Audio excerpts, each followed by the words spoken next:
Hey everyone, welcome back to the Dental Momentum Podcast powered by Duckett Ladd CPAs and Advisors. Jared Duckett back at you with my business partner, Bill Ladd. And guys, we've got a treat for you today. And Bill, I'm sure you'll agree, we've got been following this gentleman for quite some time and just super stoked, to be honest with you. Kind of got chills right now, just the ability to have him on here and talk to him. So I want to welcome Alex Judd to the show today, guys. Alex is founder of Path for Growth, a business he created that helps impact-driven leaders step into who they were created to be so that others may benefit and God may be glorified. So Alex, we appreciate you coming to the show, man.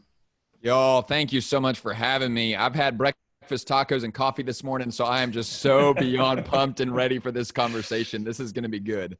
Now, I will say you're probably one of the most energetic people I've ever met, to be honest with you. So you've had tacos. How long have you been up, Alex? Because I know you're probably an early riser, right? Oh man, I had an early call this morning, so I got up. I got up at around 5:15 this morning, so nothing outrageous, but it's been a good morning thus far, and I've been looking forward to this conversation. Well, we followed you, and I know that probably as part of that routine, somewhere in there, you're probably going to run 10 or 12 miles today. Is that kind of what we typically look at on the game plan? The game plan is 7 today. So just 7. Okay, it's an off day then, right? Yes, sir. Yes, sir. Yeah, I love to run. I think I love to run. I think more than the fact that I love to run, the people that I work with love that I love to run because it keeps me mentally bearable, is what I say. Well, and I heard you say one thing I thought was so cool is that you actually literally time block off your time to exercise, right? I mean, it's that important to you. Man, it's actually something my assistant made me do. And I'm telling you, it's because I become more bearable. One of my habits that I established, and if we want to get into personal growth habits, we absolutely can today. But I choose to sweat every single day because I know that I get a return and my clients get a return. My family gets a return when I sweat every single day. And so I told her that, and she was like, okay, well, then why don't we just calendar it? And that was so helpful for me because otherwise I will sacrifice that every single time just because stuff gets in the way, things catch on fire. I get really distracted or really interested in something. And so now the fact that it's on the calendar, I just treat it like an appointment, and that's just so helpful. Yeah. You know, I'm not going to lie. If I saw a 7-mile run on my calendar, that might be the first thing I sacrifice with something else in front of it. But I'll try to stay away from that one. But no, Alex, we definitely appreciate you joining us. And I know you're a busy guy for sure. You've had a lot going on, really in the last 2 months. And what we want to do first, Alex, we've been talking about traction, in our business and how it basically helps small business owners just get better in general. And in our last episode, we really unpacked the 6 different segments, if you will, of traction.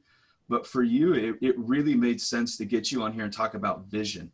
You are huge on visioning, and guys, go check out his podcast. But his first episode, the kind of the pre-episode, he dives deep into vision and just how it's so impactful, in a business, and how people that don't have vision, suffer, and that they can just get better by getting that. So do this, Alex, if you don't mind, just start unpacking your journey. So right here you are today, founder of Path for Growth. Kind of unpack your journey a little bit as how you got here today from growing up. Well, I think I still wake up every morning trying to ask myself the question, how on earth did I get where I am today to a degree? But I mean, you heard on the intro episode of that podcast, I am a big believer in the idea that so often vision and purpose and values are not these things that are completely divorced from what we've been in the past. In fact, a lot of times there's clues about what we stand for, why we exist, and where we're going in our past if we actually take the time to reflect on it. Right? John Maxwell says that there's not wisdom in experience, there's wisdom in evaluated experience. And the story that I always point back to in intentional reflection with regard to why I exist and where I'm going is it was in 2nd grade, and I'll never forget this. And my mom says it too. She remembers this. She was folding laundry, and I was sitting down just talking to her. And I told her, I don't even think it was about, I don't even think we were talking about career. We certainly weren't talking about career planning. I was in 2nd grade. And I just looked at her and I was like, when I grow up, I don't think I want to be a motivational speaker, but I think it would be really awesome to be a motivational teacher one day. Like in second grade, like who the heck says that? Who even knows what the word motivational means in second grade, Alex? That's and incredible. that's what my mom said. She's like, "Who are you? Like, what are you talking about?" But it was crazy. It was always something that was there, and it was actually real. Like I loved Zig Ziglar. I loved John Maxwell growing up. I would listen to that stuff. I would read that stuff. I just thought that stuff was fascinating. And there was something about it that I just couldn't get my mind off of it. And really, if you kind of track the trajectory of my career and all of the things that I've been involved in moving forward in high school and then college, and then my first jobs outside of college, and then where I worked after that, which is Dave Ramsey's company, there's two themes that have always been prevalent, and that's effective communication and leadership. Mm-hmm.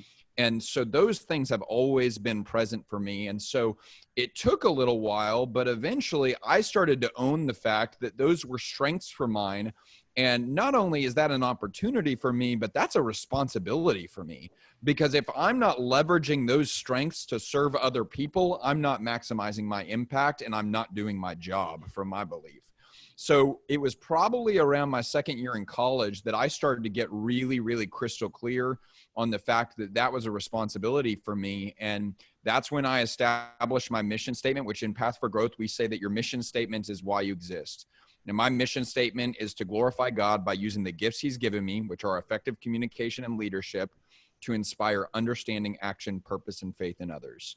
And that's my mission. That's why I exist. And then out of that came my core values, which is what I stand for. And it's important that we establish those two things because those are the anchor. Your mission, your why, and your core values, which we can go into more on those if you would like to. Those are your anchor. And then outside of that, I always had this lingering question that you've already mentioned, the word of vision. Why do I exist? Where am I going? And then, why do I exist? What do I stand for? And then the next question is, where am I going? And that's really the question that vision answers. And so it was in the years following that, and I stepped into my career at Ramsey Solutions, that I started to get crystal clear on that answer. And the line that I came up with for myself, for my career, was my vision for my career is to communicate, teach, write, lead, and work with people and make a living doing it. So let's go back real quick. I'm sorry to interrupt, but I'm just really curious because you got exposed to some pretty high level concepts at a very early age. So talk us through, how did you get exposed to those in the first place? I mean, was that a parent? Was that a family member, friend? I mean, how did you get exposed to some of these concepts? I mean, honestly, some of people ask me that a lot. And I honestly say, I'm just legitimately a nerd. Like I legitimately really get into this stuff and I really like it. And that's one of those things too, that, that's why I just know Path for Growth is what I'm called to do right now, is because this is stuff that I just got so fired up about. I don't know how, as a sophomore in college, I thought to myself, man, I should have personal core values and I should label those and I should start saying, I don't know I think that's a God thing, because that's certainly not from me. What I do remember is that I always had the idea that it would be good to have a personal mission statement. And I had read books where highly effective people had a clear answer to why they were getting out of bed every morning. I remember that. And I always thought that would be a good idea someday, right? That's the worst statement any of us can ever say. That would be a good idea someday, because that's code for that will never happen, but it's nice, right? And I am so beyond grateful. I had a professor in college that one of her assignments for us was to write a personal mission statement and write a paper on why that personal mission statement meant something to us. And so she took this thing that I knew was important and she put a deadline and a grade to it. And that was so valuable for me, because if that deadline hadn't occurred, I'm not sure that I would have one today. And so I'm just so grateful for that. So certainly on the personal mission statement, that's where that came from. Yeah, I mean, you're exactly right. I'm trying to picture myself sophomore in college and coming up with a personal mission statement that, but I mean, Bill's right. I mean, getting introduced to Zig Ziglar and John Maxwell books at such a young age is just huge. And Bill, I mean, so we've done the Entree Leadership Summit, and I remember one of the biggest things you took away the first year we went is that personal growth. It's growth. Is that, and that's what we tell our people. We bring interns in to to our organization, that's the biggest thing we say is start growing now, because your college is going to end pretty soon. Don't let that be the stopping point, or the ending point of growing. Start growing from there, and to get better. See, and I think it's what happens to most people is they go to college or they do whatever, they learn a trade, and that's what they do. And they learn that and they learn it well. But the minute that they graduate, the rest of that stuff is off the table. There's no more reading. There's no more books or anything like that. You're watching Netflix at home or whatever, but you're not actually investing in yourself to make yourself a better person. And it kills me, Alex, that it took me 20 years to figure that out. I was 40 years old before I realized it's possible. It's possible to kind of grow as a human being and become better. And man, I think John Maxwell says you only go as far as your people only go as far as you grow. I can't remember exactly. It rhymes. So did y'all see his key? Were y'all at the Orlando Summit? Yes. Oh my gosh. That keynote blew my mind. I was sitting in like the 5th row for that because I was like, I'm not going to miss this. And I'll never forget him saying, and the timbre of his voice, I remember it. He says, hear me now. You will go as far as you can grow, but you will not go any farther. And I just, and it's like in one sentence, he captures it. It's like, you will go as far as you can grow, but you will not go any farther. Period. End of story. And I think that's a crucial point for people to take out of this is it is so easy, especially in this season where it's been so hard to let those things go. If you are, I think he's big on having an actual growth plan. What is your personal growth plan? And it sounds, Alex, like you from a very young age actually had developed something to help push yourself and to grow yourself. I mean, talk us a little bit through, what that looks like for you and how you help other people kind of develop those kind of things. Yeah. Well, one of the things that Peter Drucker says in The Effective Executive, have either of you read that book? Have you read that book before? No. Oh, man, that book, anything Peter Drucker writes is just so good because it's like you realize this guy had everything figured out 50 years ago, and we're just still trying to get on his level of what he had already figured out. But one of the things that he talks about in that book is he says that effective executives actually don't make that many decisions, which is a little bit of a mind-blowing statement because there's so much business and leadership literature out there today that says that if you are a leader, your primary role and responsibility is to be the decision maker, right? And so for him to come out the gate and say, you're not actually making that many decisions, it's a little bit like, wow, what is he talking about? And what he says, the argument that he makes is he says that effective executives have mastered the art of making decisions at the highest possible conceptual level. And so this is what I think of as advanced decision making, that if you can figure out your decisions to the big questions for yourself personally, but then also for the business, then that will make thousands of decisions, which are really choices for you moving forward. So that's what we work with businesses is we say, if you can literally invest the time, and it is a time-intensive process to answer why do we exist, where are we going, and what do we stand for? And you can crystal clear answer those 3 questions, but not only that, your team can answer those 3 questions. It will make thousands of decisions for you moving forward about who to hire, who to fire, about what your interview process should look like, about what your onboarding process should look like, about which opportunities you should pursue and which ones you shouldn't, about the quality of care you should provide within your practice or within your business, about the type of people you should be having difficult conversations with, about the type of customers you should fire. I mean, all of those things really become really easy choices once you've made those big decisions the right way. And so that's really where we start with business leaders within Path for Growth is we say, let's start with the big decisions because that is what enables an organization or a business to scale beyond the individual. What you said there is perfect. I was going to ask a question and you almost answered it right here is, if you talk about vision in a small business, and I'm going to play on the opposite side, like, hey, I'm a business owner. Alex, I don't need a vision, man. Like I know what I need to do. I know where I'm going. My team, this sounds terrible. They just work for me. They got a job. I'm giving them a paycheck. I'm going this way. I don't need to take the time and set a vision. And you just hit on it and maybe go a little further. What's the downside to that? What's the downside is having no vision that you communicate to your team?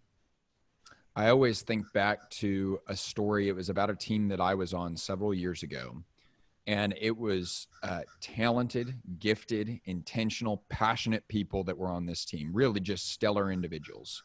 The team lacked one really, really important thing. The team lacked leadership. There wasn't a leader, right? There was a guy that was called a leader. He wasn't a leader, right? And because it lacked leadership, it lacked vision. And so what happened, the team started off fine, right? But eventually people started to wonder, where are we going? Because that's what vision answers. It answers the question, where are we going? And when there is ambiguity around the answer to that question, insecurity is always the result. When people don't know what their 8 to 5 is working towards in a bigger picture, insecurity is always the result. It doesn't matter how well-intentioned they are, how passionate they are, how gifted they are, because if there is a degree of difference today between where I'm going versus where the person at the desk next to me is going, that's going to be a mile of difference next year. And it just becomes a mess. And so you had all these passionate, gifted, talented, just well-intentioned people. And what was the result? Dissension, infighting, backbiting, and gossip. That was the result, all because people had no clue where they were going and because there was such degree of difference between the members of the team. But here's what's crazy about this story. Eventually, it was a couple months into this, the leader transitioned out and a new one came in. And I love that phrase. We have a podcast episode coming about this week. And then a leader showed up. And with him, he brought vision. And he literally, I'll never forget, he laid out a slide deck that said, hey, I want to let you know, this is where we're going. These are our core objectives for getting there. And this is the role that I envision each of you playing. And it was crazy how when we lacked vision, dissension was the result, or insecurity was the result. When vision showed up, unity was the result. Because people started plugging in with their own minds where they fit into this overarching narrative of we are going from here to there. How can I help us move in that direction? And it became not a me story. It became a we story. And it was amazing how the team actually became a team. That's what leadership is. Leadership is going from here to there. And so if you're saying you're not going to have a vision, well, then you're saying you're not going to have a there. So where are we? We're not leading. We're just going for a walk, right? That's why it's so crucial. You have to share with people and rally people around where are we going? Yeah. So it's, I've got a quote here from one of your podcasts, and you talk about vision is not about the things you're going to do, but vision is about the person you are called to be. And I think a lot of times as we're talking to business owners too, vision, that, when you talk about vision, they automatically start thinking about, well, this is what I'm going to do. We're going to do this. We're going to do this. We're going to do this. So kind of dissect that quote just a little bit and maybe give some clarity to business owners out there that really can't really understand what vision really is for the business. I love that question because that is a question that's rooted in both personal growth and business growth. Yeah, that's right. We've already touched on this some. If you are not personally growing,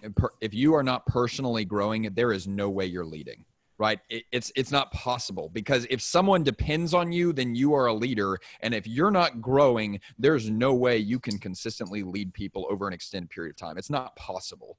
So you have to take ownership of your personal growth first, and you have to say, my growth is my responsibility. And then exactly what you said, what we work with people through on Path for Growth is the plan that I walked through years ago. And it's when I realized I set out goals for my year, and I realized when I started asking the question, what's my vision for what I'm going to do in 2017, I immediately started writing down actions. And it's exactly what you said. Vision at its core is not the things you're going to do. Vision is the person you're going to be. So who's the leader that you want to be in 6 months?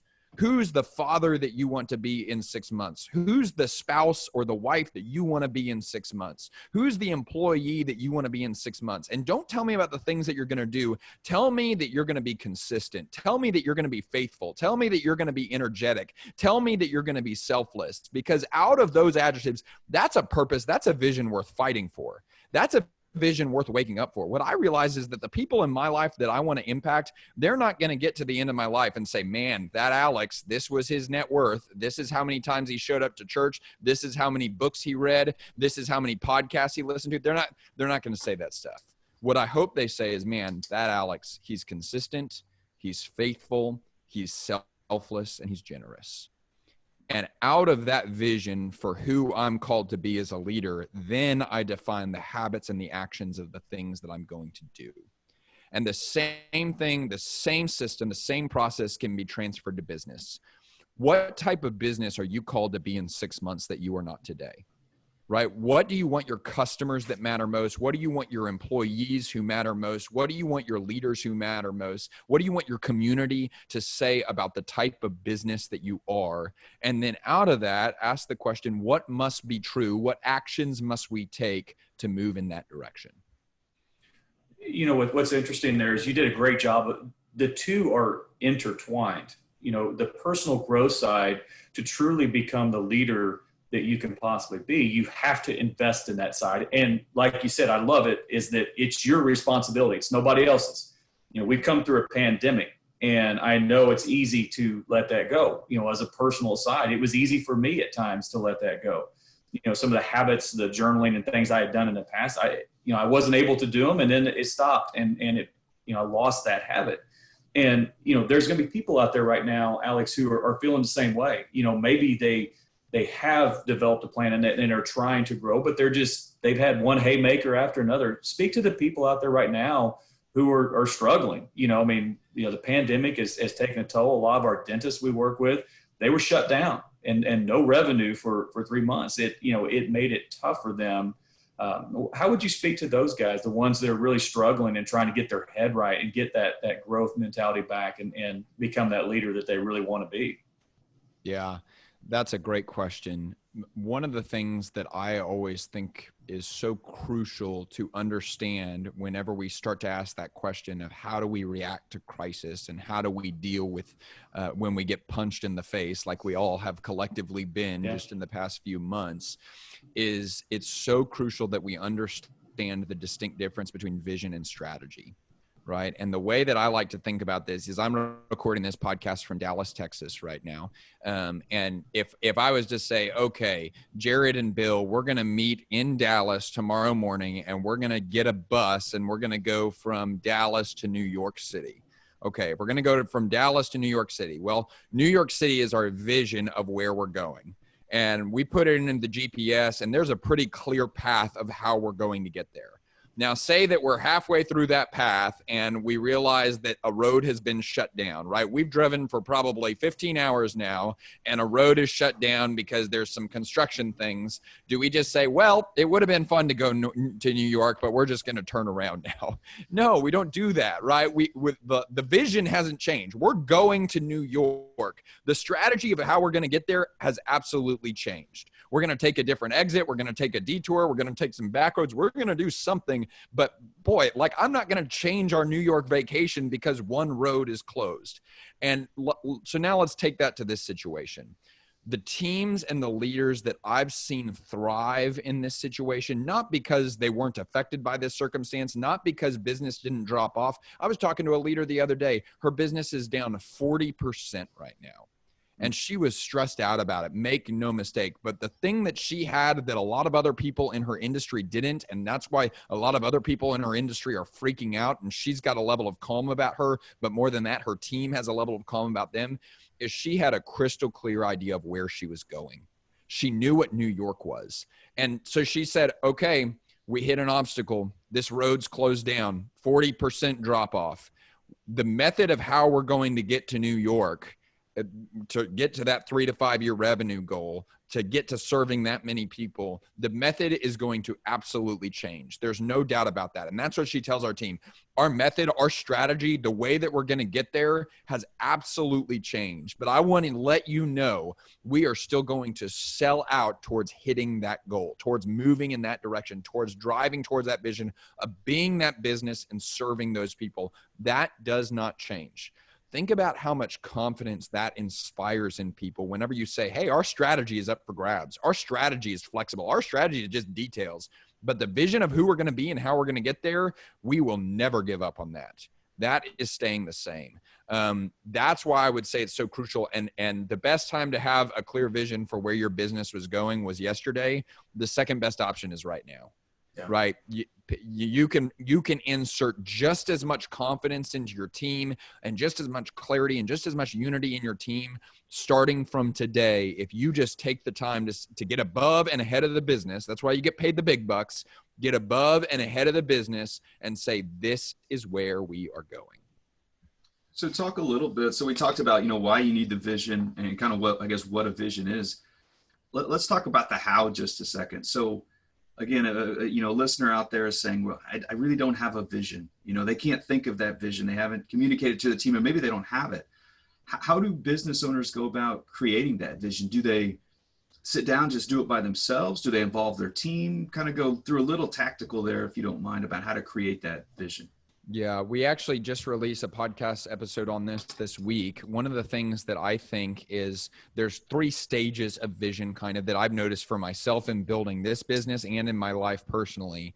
You can have survival vision. Survival vision, most of us start business in survival vision. It's let's figure out how to make payroll. Let's figure out how to make sure the doors are open tomorrow. And let's make sure I'm still healthy enough to show up to work every day, right? Yeah. It's just rooted in survival. And what I always say is it's okay to start with survival vision. It's not okay to stay with survival vision, because I'm sure y'all have experienced this. It is miserable, right? Yeah. And a lot of people were thrust into that whenever coronavirus started.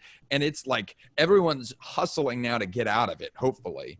So from there, we can move to service vision. And this is where most stable businesses operate.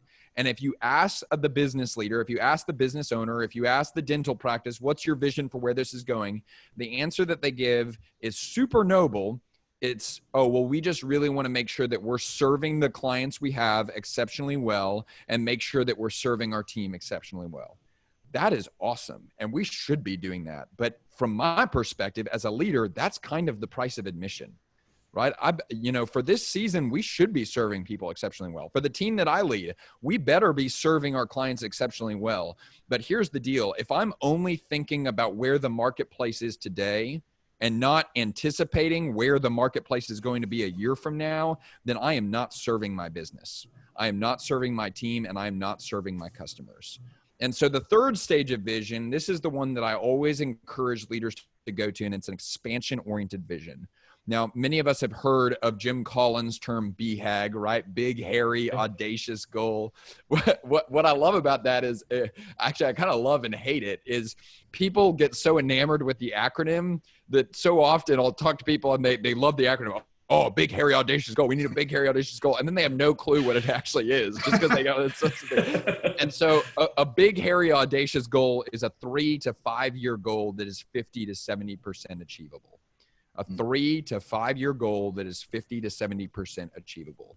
Now, within Path for Growth, one of the things that I've recognized is depending on stage of business you're in, it doesn't necessarily have to be 3 to 5 years. I mean, Path for Growth started in the last 2 months. If I were to establish a 5-year goal, I would probably actually be limiting this business more than I would be helping it, because I'd be putting myself into a box. What I want leaders to do, and the principle that we focus on, is I want you to spend time catching and then casting a vision that is just beyond where you're comfortable thinking about. So right now, we started this business 2 months ago. I can project out what our game plan is going to look like for about the next 12 months and have a pretty good vision around that. And so the challenge for me is to go between 15 and 18 months and say, where do I want us to go in that time range? And it makes me really freaking uncomfortable, because one of the quotes that we mentioned in that first episode of the podcast is a Brené Brown quote: "You cannot have vision without vulnerability." Yeah. And so it's super vulnerable to say, this is where we're going long-term. And you don't exactly have all the details figured out on how you're going to get there, but that's where you have to go. And then if you want to talk through how do we get the team involved in all that and who's in those discussions, we absolutely can, but I don't want to go too on that if there's other things y'all want to discuss. Well, I think before we do that, let's kind of park here for a second, because I think this is a huge component that we believe in creating that self-employed mentality. Or in practice, you might call it a staff-owned practice. Talk through the importance of having the foundational concept of good vision that's shared to really get that team dialed in on the same page and feeling like they're owning that they're part of the process and that they're one of the business owners. Yeah, I love that question. I have been in so many rooms where a leader has a presentation or shares with a group of people, hey, this is where we are today as we see it, and you see the entire room nod their head, and then this is where we are going. And if you have the right people, and that's a big if you don't have the right people, this will not happen. But if you have the right people, it's crazy how they start to naturally buy into, okay, I know where we are. I know where we're going. I know my strengths, my talents, my gifts. I know where my time goes. I know the responsibilities that I am and uniquely responsible for on this team. And the right individuals start plugging in the holes, and they start asking the question, not what could happen, not what might happen, but they say, well, what if we did this? Right? What if we tried this to get there? What if we tried this? That's what's crazy about COVID. You know, the people that were rocked and didn't have a vision or have still not established a vision of where they're going, they're still focusing on today and tomorrow. And they're just like, oh gosh, like, I mean, just reacting. They are still reacting, and they're still putting out fires, and they're still just, I mean, it's like whack-a-mole, right? They're just hitting a bunch of billion things. They solved this, then they had to solve that, then they had to solve this. Then there's dissension and disunity. But when you say, okay, what if we tried to hit this revenue goal? 2020 has been a mess, but what if we tried to hit this revenue goal by the end of 2020? And it's not what we originally set out for, but we also didn't originally set out to have a global pandemic. So what if we set this revenue goal by the end of 2020? If you have the right people in the room, you can then ask the question, what would have to be true for us to get there? And people love that because people start to fill in the narrative. Here's where we are. Here's where we want to be. What could we do? It's a question that is rooted in possibility. What could we do to get from where we are? We don't have to do it, but what could we do? And when you ask that question, you're betting on people's creativity. You're betting on their critical thinking skills. You're betting on their ability to solve problems. And really, I believe you're betting on their humanity, right? You can enter an algorithm into Excel and project out what you need to do. We need to solve problems, people. Like, we need to do things that the computer can't do. And when you ask questions rooted in possibility, that's when people really start to light up. I love how you said that. I mean, involving the team, because it would be very easy for a business owner to get up there, let's say with COVID impact, and say, hey, this is the new goal for 2020, and not get feedback, not get their involvement. And it almost probably feels like a quota put on that team to say, hey, we're going to go here no matter what. And if you don't involve the team, they're probably just going to be like, okay, whatever. You know, we'll do what we can. That's so true. Now, the only caveat I would give to that, one time I was working with a leader and they showed up to a call and they were so excited. And they said, I think I've got our long-term vision figured out for our business, our 5-year vision. I was like, wow, 5 years, that's a huge deal. And they're like, we've got a specific metric. It's going to be awesome. I said, wow, how did you go about getting this? And they said, I sent out a Google survey to the entire team of 40 people. And I was like, oh my gosh, some of those people had been there less than 2 weeks. It's like, no, like those people don't have to live with this vision. There's a good chance you could die with this vision for the business. Like, don't you dare, like, vision by committee is not a good idea. You need to have the right stakeholders in the room to make sure that they're influencing the discussion. Well, I think what's so interesting is how it all ties together too, because we've talked about, why you exist, why you get out of bed in the morning and your core values, and you have your vision. And you talked about getting the right people on the bus. When these things start getting dialed in and are communicated, that tends to naturally kind of work itself out in our experience. Alex, do you kind of see that too, that it, over the process, when you really define who you are, why you exist, where you're going, the right people are going to use Jim Collins' concept, they're going to get on the bus, and the wrong people are going to typically opt out, because that's going to be maybe a little bit more, make them a little bit more uncomfortable than they want. It is super rare for me to work with an organization that for the first time ever gets super clear on their answers to that questions and not have to fire people in the next 6 months. Yeah. Just because when you get clear about your answer, you figure out who wants to go with you and who doesn't. And that, because people say, oh, well, that's not good, we probably shouldn't do it then. No, those people were not on the bus with you anyway. Like that. I mean, they were just hidden, right? Like, and you absolutely want to find those people so that they can go be a part of a mission and a part of values that they do want to be a part of, because I believe that's what we're all created for. And if they're digging their heels in the ground and miserable at work because they don't fit in with the culture, you are serving them as a leader to get clear about what the culture is and where the business is going, and play all out on that and help them realize this place isn't for me. Yeah, it's kind of like the donkeys and the thoroughbreds a little bit, right? We hear that a lot. You know, thoroughbreds like to run with other thoroughbreds. Go ahead, Bill. You're going to ask something. Well, I think this kind of comes back to the concept that I love, which is the resistance. You know, and it goes back to the vulnerability. Is I put myself in the shoes of where Jared and I were when we first started our business, and you know, where probably a lot of dentists are too. Is that's a scary proposition to put yourself out there, to put something down that is the North Star. It's hard to do that if you've never been pushed to do that, or ever have been exposed to those concepts. So speak to the people out there who are intrigued by the idea, but they are super intimidated by the idea too, of really coming out and being vulnerable enough to go in front of your team. Many of them are probably the wrong people, are going to scoff or roll their eyes or, do whatever else you probably have seen when you're in these rooms. How would you speak to them to help them take that first step to get out there and stick their neck out a little bit and try to cast some of that vision? I love this question because it so honestly perfectly characterizes where I'm at right now. So much of the conversations that we're having with business owners, that's why I love the role that I get to play, is stuff that I'm learning and being challenged by literally right now. We started this business whenever I left Ramsey Solutions and made the decision to leave that company. And that was a really tough decision for me because I love that place. Right. And I tell people it was like leaving a brand new Bentley for a 1980 used Ford that only sometimes works. Right. It's like, it was a tough gig, but I love my 1980 used Ford. Right. I love what I get to do right now. And so whenever I started the business, I was really intentional about, I'm not going to start calling clients or having conversations or making sales until my last day. I was really intentional about that because I think that's part of leaving exceptionally well. And I think that's an art that's often lost. And so I was really intentional about that. But as a result, when I started, you better believe I was in a survival posture of vision. Right.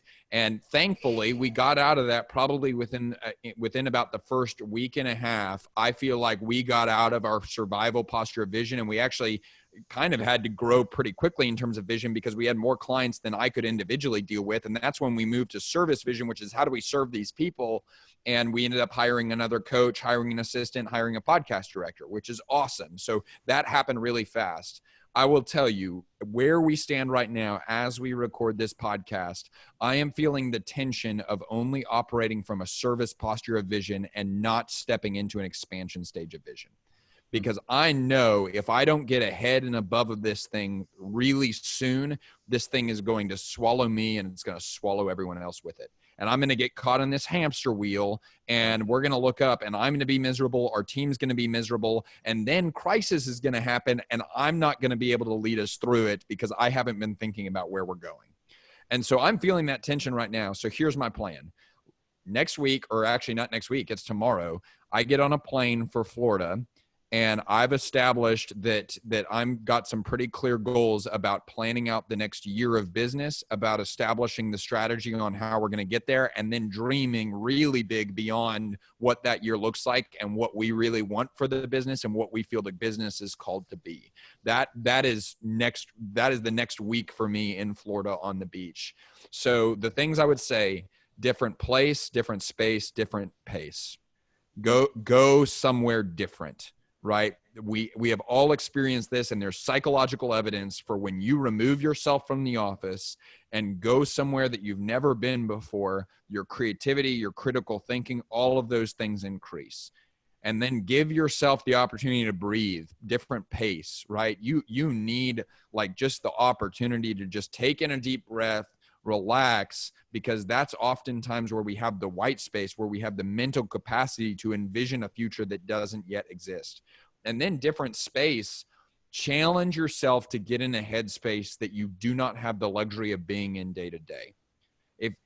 Dentists, I believe that dentists and people that cut hair and doctors and honestly, to a certain extent, counselors and therapists, if you're going to do that and be a business owner, I think that is such a challenging proposition, because what's crazy is I can do something like the interview we're having right now. And this is working in the business for me, right? This is great marketing for the business. This is great conversation. This is great networking. I get to meet both of you, and I'll make other connections out of this interview. So it's working in the business. But at the same time, I'm also working on the business, right? Because I'm putting concepts. Dentists, I don't know, but I feel like it would be really hard to be doing dental surgery on someone while simultaneously thinking about where the business is going 18 months from now. Like, I just don't think, I really hope my dentist isn't doing that, right? And so, like, you don't really have this split of being able to do both at the same time. It is so crucial that you establish a different headspace where you allow yourself to not attend to appointments for an extended period of time so that you can focus on the long-term health and future and security of your business. So different place, different space, different pace. That is awesome right there. I'm jotting this down right here. I want to hit on one thing, and we got a couple minutes left before we wrap up. So you hit on it a little bit. So your decision to jump from EntreLeadership to do your own thing. You had a quote that you said in your podcast. I want you to unpack just a little bit. You say, sometimes we have to move on from really great things if we are ever going to step into the right things. I was running the other day, not 7 miles, but I was running and listening to that. And I almost just stopped and had to jot it down and realized I could go replay it. But unpack that quote, because that is just dynamite. Basically, sometimes we have to move on from really great things. And that's a tough thing. So, I mean, how do you calculate, to make that move from a really great thing to the right thing? Unpack that just a bit. For me, the way that I was able to do that was honestly my faith. Like I believe in a God that is bigger and grander and greater than me. And for months, right, it wasn't just an emotional 1 week thing. For months, I had felt this passion and this urge and this challenge to start and lead my own business, right? And we talked about it at the beginning of this podcast. It was probably not just for months. That was probably in there whenever I was in 2nd grade, right? And I had no clue back then that it was going to be called Path for Growth, and that we were going to be serving impact-driven leaders, and that we were going to help people with strategic planning and things like that. I couldn't say all that, right? But it was there, right? And faith is the absence of certainty. When I left Ramsey, like I told you, I literally was calculating my living wage and saying, like, okay, if I need to get a job at Starbucks, or if I need to hustle and grind and help change oil or something like that, or mow lawns, I'm going to have to figure this out because I need to make that living wage and I'm responsible for that. But I don't know what this is going to look like a month from now, 2 months from now, much less a year from now. And it was very much stepping out and saying, I feel called to this. You will not leave a great thing for the right thing unless you feel called to it. And for me, that was spending time in prayer, in reflection, in great mentorship with pastors and people that I really respect, admire, and trust, and recognizing that this is the calling that has been placed on my life, this mission to help impact-driven leaders step into who they're created to be so that others may benefit and God may be glorified. I'm selling out for that, and I'm called to that. And whatever the cost is to get there, if it's giving up some really great things, then I'm going to be willing to do that because it matters so much. Yeah, that's perfect. Alex, we appreciate it. We always try to end on one question here, if you don't mind. And this is the Dental Momentum podcast, and speaking specifically to dental practice owners, what advice would you give dental practice owners? What one thing do they need to start doing right now in their business to gain momentum in their practice? I think it wraps in so perfectly to everything that we've discussed today. I would say that individuals, teams, and leaders often fail because they lack one of two things. Number one is a crystal clear vision for where they are going that is just beyond their comfort zone, right? So that's number one. Get that vision, and you don't feel like you have to do that in isolation, right? One of the best questions you can ask is, hey, here's where I'm at. Can you help me? Right? Reach out to other leaders. In the multitude of counsel, there is great wisdom. So make sure you're asking other people to help clarify that vision, because it is a vulnerable spot, and we'd be wise to ask for help. So number one is a crystal clear vision for where we are going. And number two is a plan for consistently executing on the things that matter most over an extended period of time. Do you have a plan for consistent execution on the things that matter most for yourself personally, for your spiritual life, for your marriage, for your relationship with your kids, for your social life, for your intellectual growth, the things that matter most for your business, for the finances of the business, for the long-term future of the business, for the team culture of the business, over an extended period of time? Because business is not won in a grand slam. It's run by a bunch of just base hits. And just get on base every single day. Consistency compounds, John Maxwell says. And if consistency is compounding towards a vision that you believe in, that's what's going to create momentum. Guys, jot that down. Go re-listen to this episode too. There's so many gold nuggets you've said, man. My going on a long time here. That's right. Well, Alex, we appreciate it. You guys reach out to Alex. You can tell this guy is extremely passionate about what he does. He's extremely knowledgeable. I mean, the guy has read probably every book under the sun and is just, amazing at what he does. So reach out to Alex to get some more info. You can go to pathforgrowth.com. And Alex, we just appreciate it, man. I'm going to steal some verbiage from you, man. Listen to your podcast, the double S and the double R, right? So if you guys don't mind, go out there and share the podcast. Share it to an impact-driven leader that wants to get better. Go out and subscribe as well. So this comes right to your, right to your phone, right to your platform. But also rate the review, or rate it and then leave a review for us too, guys. We hope that you guys got some gold nuggets for this. Alex, appreciate it again, and we'll all talk soon. You guys make it a great week. We'll see you. Hey, I want to let y'all know I'm grateful for